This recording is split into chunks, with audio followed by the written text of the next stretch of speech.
আজকে বানাচ্ছি ডিম দিয়ে সবজি ভাজা।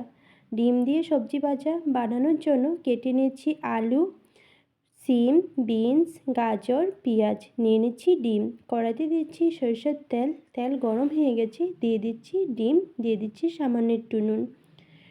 ডিমগুলো খুব ভালো করে ভেজে নিচ্ছি। ডিমগুলো ভাজা হয়ে গেছে, নামিয়ে নিচ্ছি। কড়াইতে দিচ্ছি তেল, তেল গরম হয়ে গেছে, এখন দিয়ে দিচ্ছি কেটে রাখা পেঁয়াজ। পেঁয়াজগুলো খুব বেশি আমি ভাজবো না, সামান্য একটু ভেজে নিচ্ছি। পেঁয়াজগুলো ভাজা হয়ে গেছে, দিয়ে দিচ্ছি কেটে রাখা সিম। এখন দিয়ে দিচ্ছি কেটে রাখা বিনস, গাজর, আলু।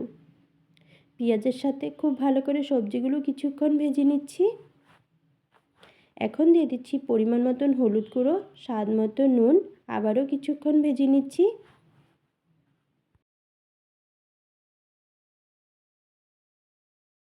সবজিগুলো খুব ভালো করে ভাজা হয়ে গেছে, দিয়ে দিচ্ছি ভেজে রাখা ডিম। ডিম দিয়ে আবারও কিছুক্ষণ ভেজে নিচ্ছি। হয়ে গেছে, এখন নামিয়ে নিচ্ছি।